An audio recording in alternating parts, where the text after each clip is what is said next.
twakola ensobi Palaso. We are sorry on behalf of Ugandans. Njagala okutuusa okwetonda kwaffe gy'oli okuva ku Uganda Police, okwetonda kwaffe gy'oli okuva mu UPDF, okwetonda kwaffe gy'oli okuva mu Uganda Government, okwetonda kwaffe okuva mu ghetto zonna. Sa Palaso okuva mu Bwakabaka bwa Buganda. We are sorry Sa Palaso okuva mu Kasolo Squad, team Bugirita, team Gaza.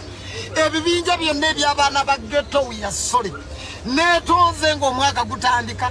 Palaso otufanyiwe ensobi gye twakola. Palaso oli muzibu. Nze atakutya gwe ntya Palaso. Palaso n'okwata ekintu ekikuba ensero ekiti n'olinnya booda n'oyambala elementi ya booda. Palaso n'ogenda misana n'otulagira ddala nti tetulina kulwanya mu lutalo luno tulwogereko ennaku bbiri lugwe. Palaso olagidde ddala nti gw'olumbye ate nga tusobola kuwangula. Palaso tukoze bubi. Kwegamba tubadde tugenda kukola statement.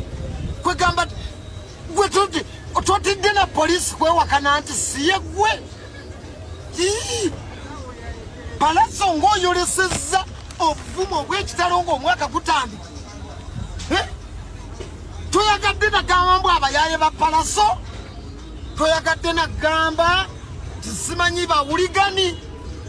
Weetuukidde taata ng'oyolesezza amaanyi ag'ekitalo. Palaso amaanyi ogajjawa kutusiize nnyo ssebo n'ogira mu elementi mu gurini ame emisana tukungensi yonna eraba n'olumba.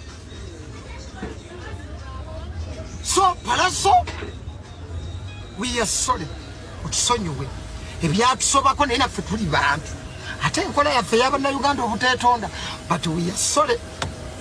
Munna nze liri pasa nze no gwe mulaba ndi munafu era ge banaakwata ku nze bajja kusabula nze.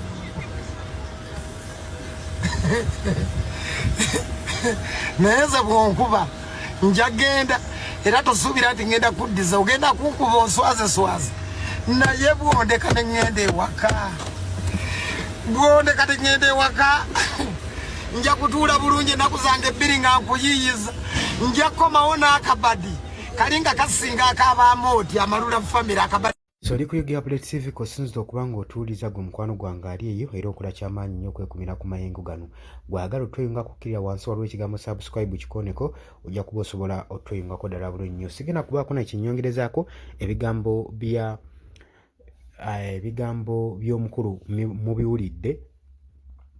Muganda waffe oyo agezezaako tutangaaza saako n'okwetondera eri Palaso nga yeetonda ku Bannayuganda ekikola kye baali bakoze eky'okwandestimatinga embeera eyaliwo ku budde obwo ogikootinga mu bukyamu, so nga ye Palaso yali yakirabirawo dda mu ntandikwa nga ekyokukola yakimanyi era amwetondedde nnyo.